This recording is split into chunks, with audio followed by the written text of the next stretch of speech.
बताओ, जब ये तो टेररिस्ट की श्रेणी में डाल दिए, भगत सिंह को भी टेररिस्ट मानने थे और 13 महीने पहले हम भी टेररिस्ट थे, तो फिर जो सांसद ने यो मुहैया कराया पास, वो भी तो टेररिस्ट है, उसको भी एमपी कोटा था बाहर करो और उसने भी भीतर डालो। या कि जब बात सड़कों से ना बने तो संसद और विधानसभा के ऊपर कब्जा कर लो, तो ये हमने कब्जा नहीं कराया, ये तो सिर्फ एक टेलर दिखाया भाई तारा पाचा कुछ को नहीं। जिस दिन हम हमारे सोच पाएंगे तो इस देश में कुछ नहीं बचेगा। जब आपकी निगाह हमारी रोटी और बेटी पे है तो हमारी निगाह आपकी कुर्सी पे भी हो सकता है। कल के दिन संसद में हुए हंगामे थी, आप सबने देखा है। और इसी बीच एक बड़ी बात हरियाणा की तरफ से निकल के आई कि एक लड़की जो संसद का बाहर नारे लगाने लग रही थी, नारेबाजी करने लग रही थी, नाम जिसका नीलम आजाद। लगातार आप देखने लग रहे हो, नीलम के भाई जो है कैमरे के सामने आए थे और उन्होंने कहा कि हम जो है नीलम के साथ खड़े हैं। कि फिलहाल फ्रेम में एक और चेहरा जो हरियाणा का बिल्कुल चर्चित चेहरा है, लगातार आप धरना पर देखा करो, डॉक्टर सिक्किम नैनशोकन। सिक्किम जी, मैंने कई बार काफी बार कवर कराया तो आपकी जैसा पता चला है और मैंने भी पता है कि आपकी बहुत अच्छी फ्रेंड थी, बहुत अच्छी सहेली थी नीलम। हाँ जी, इसमें कोई शक नहीं है, क्योंकि आप तो यहाँ के लोकल मीडिया में हो, आपको पता है पीछे एक मेरे साथ भी एक हादसा हुआ था जब पूरा समाज एक साइड खड़ा था, तो वो जो मेरी दोस्त थी नीलम आजाद, उसने मेरा हाथ पकड़ के आखिरी मंजिल तक पहुंचाने का काम किया था। उस दिन भी मतलब सारे साथ छोड़ गए थे, लेकिन नीलम देखा था मैंने, डॉक्टर वो साध्वी देवा ठाकुर वाला जब मामला आया था तो नीलम आपका साथ खड़ी थी। हाँ, ये मेरे लिए बहुत खुशी की बात है कि नीलम मेरी दोस्त है और क्रांतिकारी है। ऐसी बेटियां हर घर में पैदा हो तो शायद इस देश की जो व्यवस्था है वह बदल पावे। नहीं, आपने क्या लगाया है कल के दिन नीलम ने जो कराया है, पहले तो मैं ये जानना चाहूंगी, मतलब उस तय कितना की इत्तेफाक रखो उस बात तय, ठीक कराया है, गलत कराया है, क्या कुछ नहीं, बहुत अच्छा किया, क्योंकि जो हमारे देश में जो आजकल आपने देखा, ना शिक्षा है, ना सुरक्षा है, ना रोजगार है, ना बेटियां दर दर भटक रही हैं। और आप एक बात बताओ, जब कोई एमफिल बीए बीएड करके और सड़क पे घूमेगा तो आखिरी में करेगा कि उसका तो यूं काम है कि भी वो मजबूरी में कोई ना कोई ऐसा कदम उठावेगा कि जिससे व्यवस्था पर हमला किया जाए।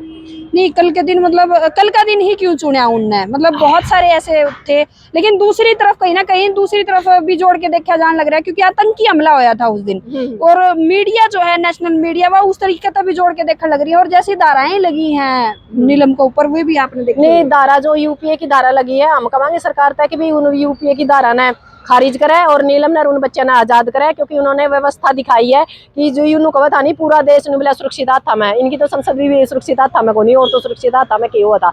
दूसरी बात, जो बेटी है, बेटी ने रोजगार के ऊपर वार कराया है कि भाई देखो, रोजगार जब आप नहीं दोगे तो जो बच्चे हैं वो भटकेंगे, रास्ता भी भटकेंगे। इनका मकसद किसी को नुकसान पहुंचाना नहीं था, इनका काम था आंदोलन करना। ये आंदोलन करने गए थे और इनको आंदोलन की ही मतलब श्रेणी में रखा जाए और आंदोलनकर्ता के हिसाब से ही धारा लगावे, इनकी पूछताछ करा और इनकी जल्द से जल्द रिहा कराए। नहीं, नीलम आजाद की बात करें तो लगातार बहुत सारे धरने पर, बहुत सारे आंदोलन, किसान आंदोलन की बात करें, लगातार चेहरा बनी रही और आपका साथ खड़ी दिखा कर दी जी। क्या लगा है आपने, मतलब कभी आपका साथ उसकी ऐसी कोई बात हुई? क्योंकि जो नीलम आजाद है, आपको पता है मैं और नीलम आजाद अम्बेडकरवादी भी हैं, उसके साथ हम भगत सिंह को पढ़ते हैं, सर छोटू राम को पढ़ते हैं, हमारी विचारधारा मेल करती है। वो बड़े शांत स्वभाव की है, जब बात होती थी तो मुद्दे पे बात होती थी, एक डेढ़ दो घंटे तक हमारी बात होती थी कि ये व्यवस्था कैसे बदलनी है, कहाँ काम करना है, ईवीएम का बहिष्कार करना है, बेटियों को कैसे सुरक्षित रखा जाए, संगठन बनाया जाए। मतलब बहुत से ऐसे मुद्दे थे जिसमें हम लंबे टाइम तक बात करते थे और हमारा एक ही मकसद था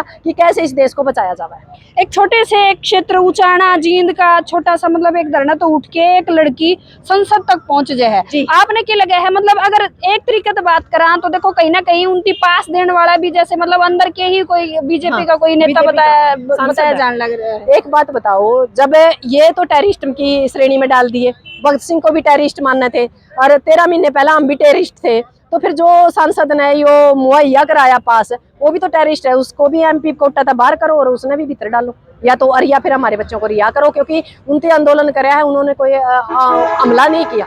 हमला करने का कोई मकसद नहीं था, किसी की जान माल का कोई हमारा मकसद नहीं था। हमारा मकसद एक ही था कि राजनेताओं को ये दिखाना कि आप देख लो इस देश में हो के रहा है, क्योंकि जो संसद और विधानसभा है उसके अंदर बैठने वाले लोग अंधे और बहरे हुए हैं। और जब भगत सिंह ने कहा था जब अंधे और बहरी हो जाए, बेलगाम संसद और विधानसभा हो जाए तो वहां धमाकों की जरूरत है। ये सिर्फ एक हल्का सा धमाका, एक टेलर था, फिल्म तो अभी बाकी है। यदि ये हालात इस देश के रहे तो पूरी दुनिया ही उठकर, पूरा हिंदुस्तान उठकर ही संसद विधानसभा चले जाएगा, क्योंकि पूरा जो कर्मचारी है, व्यापारी है, महिला है, या किसान है या मजदूर है, सभी तो सड़क के ऊपर है, तो मजबूरी बस कुछ ना कुछ तो करेगा। किसान हमेशा बात कराया करते, आंदोलन होया करते, धरने और पंचायतें होया करती, कहते संसद न घेरांगे, लेकिन पहुंच नहीं पाए थे। हाँ। एक अकेली लड़की नीलम आजाद और संसद का आगे जाके अंदर भी उन्होंने वो कराया है और बाहर भी नारेबाजी करी है। क्या कहना चाहोगे? नहीं, मैं हमेशा आपके भी मीडिया पे कई बार आपकी वीडियो देख लियो, मैं हमेशा एक ही बात कहा करती कि जब बात सड़कों से ना बने तो संसद और विधानसभा के ऊपर कब्जा कर लो। तो ये हमने कब्जा नहीं कराया, ये तो सिर्फ एक टेलर दिखाया भाई तारा पाछा कुछ को नहीं। जिस दिन हम हमारे सोच पाएंगे तो इस देश में कुछ नहीं बचेगा। जब आपकी निगाह हमारी रोटी और बेटी पे है तो हमारी निगाह आपकी कुर्सी पे भी हो सकता है। ये समझाने की सरकार को कोशिश करिए, और आने वाले टाइम में जो हमारे लोग हैं उनको हम संसद और विधानसभा भेजना चाहेंगे, ताकि जो हमारी घर की बहिर काका लिखड़ियां नहीं, कहीं ना कहीं आपकी विचारधारा बिल्कुल भगत सिंह पर की हो रही है। कदे आपके साथ तो नहीं कोई मतलब ऐसी बातचीत करी है? पीछे का चेहरा किसी की नैन शोकन तो नहीं है? नहीं, ऐसा कुछ नहीं है। पर यदि हमारे देश को बचाने के लिए कुछ ऐसा करना पड़ेगा तो मैं इससे पीछे नहीं हटूंगी। मतलब अगर आज की बात करूं तो पंचायत हुई है और पंचायत ने ये कहा है कि हर तरीके के साथ खड़े हैं नीलम के। लेकिन अगर मैं बात करूं और दूसरे तरीके की तो न्यू कहा है भी इसे तरिया तो टेररिस्ट भी घुस जाए हैं, तो फिर वह सुरक्षा में कड़िया न कड़िया चूक हुई है, तो उस पर क्या कहना चाहोगे? भी सुरक्षा पे चूक तो एजेंसियों का काम है, नहीं वो हमारा काम नहीं है ना। वो तो उस एजेंसियों का काम है, जो सुरक्षा एजेंसी है जो संसद के बाहर है उसका काम है, वो देखे। हमारा जो काम था वो हमने कर दिया, क्योंकि हमने तो एक ही बात थी, एक तरीके से दो हमने मैसेज देने थे। एक समाज को मैसेज देना था कि आप बाहर लिखड़िए, सड़कों पे लिखड़िए, अपनी आवाज बुलंद कीजिए। दूसरा, हमारी एक जो राजनेता बैठे थे उनको ये समझाने की कोशिश की थी कि आप अंदर भी सुरक्षित नहीं है। यदि आपको सुरक्षित रहना तो समाज का काम कीजिए जिसके लिए आपको यहाँ भेजा है। यदि आप काम नहीं करेंगे तो कभी ना कभी अपनी जान से भी हाथ धो बैठेंगे। ये नॉर्मल लोग थे, ये तो सिर्फ एक जगाने का काम किया, उनको नुकसान पहुंचाने का काम नहीं था। पर यदि ऐसे हालात रहे हमारे देश के तो फिर बहुत कुछ गलत हो सकता है इस देश में। अगर मैं बात करूं पुलिस प्रशासन की, कि जींद के जो उसके पास आसपास के लोग थे तो उनके साथ पूछताछ भी होने लग रही है, उठाया भी जाने लग रहा है, आपकी तरफ तक आई है पुलिस या कुछ? ना, अभी कुछ नहीं हुआ। पुलिस के पूछेगी? मेरी दोस्त है, मैं तो सरेआम मना नहीं कर रही। मैं तो सबसे पहले भी उसके साथ खड़ी थी, आज भी उसके साथ खड़ी हूँ, क्योंकि वो कोई आतंकवादी थोड़ी है। ये तो फिर भगत सिंह ने भी आतंकवादी माना, मैं तो भगत सिंह ने भी आतंकवादी को नहीं मानती। यदि इस देश के अंदर आवाज उठाना और अपने हकों के लिए लड़ना यदि आतंकवादी है तो वो तो आतंकवादी है, मैं भी आतंकवादी हूँ, कोई फर्क नहीं पड़ता हमने। आतंकवादी कहने से कोई फर्क नहीं पड़ता हमने, हम अपने हकों की लड़ाई लड़ते रहेंगे।